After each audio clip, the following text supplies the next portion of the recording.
Today is the Independence Day of a not-so-independent nation, a conglomerate of people divided by tribe and religion, migrants of the African continent held together by artificial boundaries, imposed as one through the actions of colonialism.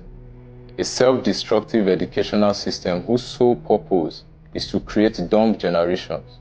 An impractical system that guarantees nothing.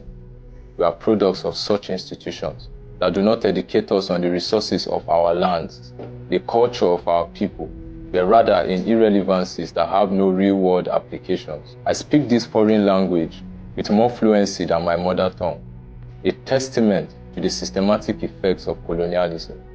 For centuries, we have witnessed this deliberate attack on our identity, a substitution reaction that strips us of our culture, our ways of life. Colonialism lingers, its template replicates.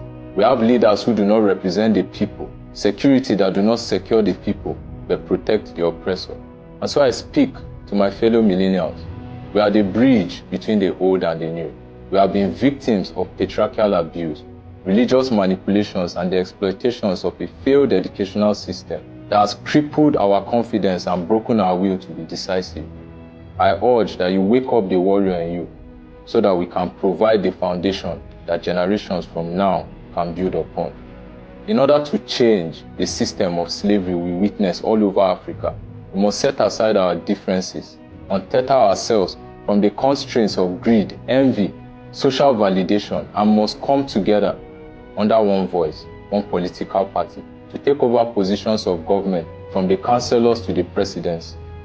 We must move from complaints to action in order to dismantle the plans of the enemies that rule us wirelessly. To my Gen Zs, you have arrived at an age of great information and technology, and a plethora of distractions to match.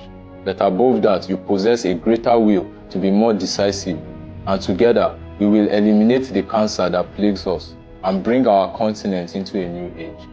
The African Champion 36 album is a gift to create the needed awareness that will cause the rise of many more African champions. It shows what was, what is, and what will be, should we remain negligent and indecisive. As you listen to this album and this music today, may it restore back your awareness and common sense. Africa must truly be independent. I am Tokma.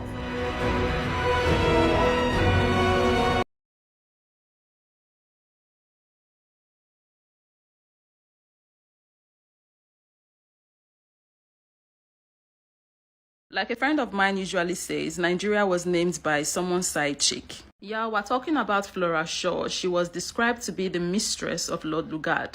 While it is upsetting to know how the name Nigeria came about to be, it is even more upsetting to know how exactly the country Nigeria came about to be. Check out this video and I'll meet you guys at the end. But I just found out something crazy about the origins of Nigeria that shocked the hell out of me. Nigeria was never meant to be a country. It was something else entirely. In this video, I'm going to tell you exactly what I discovered. Oh, and I want to acknowledge Burna Boy for bringing my attention to this in his song Another Story on his album African Giant. Thank you for inspiring this video. And all of you, let Burna Boy know he got to me, and now I'm sharing this information with you. The creation of Nigeria was never about democracy, never about Christianity. It was all about money, business, and profit. None of it for us. Pay attention.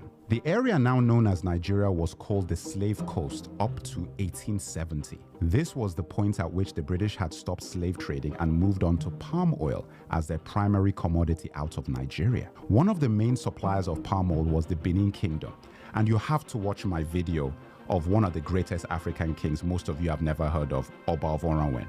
This is an important story for me personally because I am from that region, so they are my people. And his fight with the empire over palm oil is one of the greatest stories of African colonial history. Anyway, everyone wanted palm oil, and especially the British. A man called George Goldie set up the United African Company in 1879, which was then changed to the National African Company. He structured the palm oil business in the Niger Delta region, and by 1884 he had a monopoly that the British could exploit. So in 1886, Goldie violated the agreement he had made with the chiefs and moved his operations into River Niger and Benue. The company was also renamed at this point to Royal Niger Company. Goldie tricked the chiefs into signing unfair trade deals, giving Goldie exclusive rights to export palm oil instead of what the chiefs thought would be free trade. These contracts were written in English, a language we didn't understand, and based on laws that were not our own. Now guys, this is similar to something I learned when I was in university about the deals done with the Native Americans in what is now known as the United States of America. Very similar thing where deals were done in contracts in English with laws that had nothing to do with the Native Americans. There was a meeting called the Berlin Conference in 1884 to 1885, set up by Germany's first chancellor, Otto von Bismarck. This was where the colonial powers discussed how to carve up Africa and structure trade across the pieces of our continent that they would take. We were not a part of this conversation. The best way to think of this is like the NBA drafts. Guys were out there making bids between lunch breaks and spa sessions. At this conference, the kingdom of Opobo was given to Britain. When King Jaja of Opobo tried to export his own palm oil, he was accused of obstructing commerce and then exiled. How crazy is that? And on his way home in 1891, he was poisoned with a cup of tea. Guys, I couldn't make this stuff up. The Jaja of Opobo story made other chiefs in the region very wary of their deals with the British Empire. King Koko of Nembe Brass was one of those chiefs. He tried to take down the Royal Niger Company and attacked the company headquarters in Akassa, Bayelsa on January 29, 1895. King Koko captured 60 white men and lost 40 of his own soldiers. He used the 60 hostages to demand he be allowed free trade, the agreement he believed he had signed with the British company in the first place. They refused, and he killed 40 of his hostages. The British Royal Navy retaliated by leveling the city of Brass completely on February 20th, 1895. King Koko went into exile,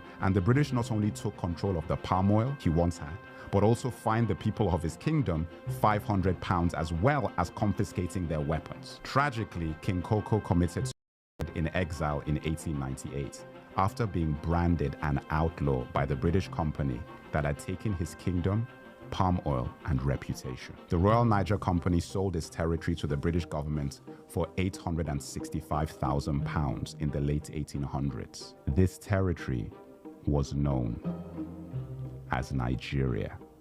In 1914, the Southern Protectorate and Northern Protectorate was combined by Lord Lugard. And like that, the Royal Niger Company was rebranded as a country, which would gain independence on October 1st, 1960. Lugard is a place in Nigeria today, like there's a street called Lugard in Ikoyi. The Royal Niger Company changed its name to the Niger Company Limited, and it was then acquired by Unilever. Unilever still operates in Nigeria to this day. And that, my brothers and sisters, is how Nigeria came to be. We have a long way to go to fix the country, and it starts with the February elections. But we won't ever have a hope in a solution to our problems if we don't know how they started. Remember, it's not about asking anyone else to fix this. This is about knowing your history. Nigeria was never a country we created. It was a company designed by colonizers for profit. And a lot of the infrastructure put in place for that siphoning of resources out of our land are still very much in place today. Crude oil simply replaced palm oil, and soon lithium may replace crude oil. I feel angry not just for what happened to my ancestors, but the fact that I wasn't taught about this in school in Nigeria, and that our children are not being taught about these things now. Nigeria is about to have the most important elections in our history.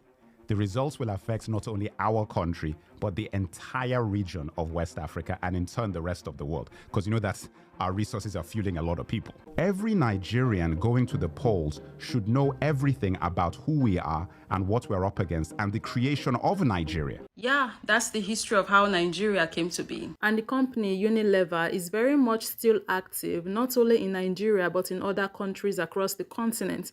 They are buying lands and doing God knows what. Whatever it is they are doing is definitely not going to be to our advantage. Just imagine having the company that started the business that then became your country, Nigeria, still running in your country. That is wild. When I learned this history, I could not see my country, Nigeria, the way I once saw it before. Sadly, many Africans in Africa think they've been promoted when they are finally employed by these multinationals, who are in fact responsible for destruction of the country, like Shell, Unilever, just to name a few.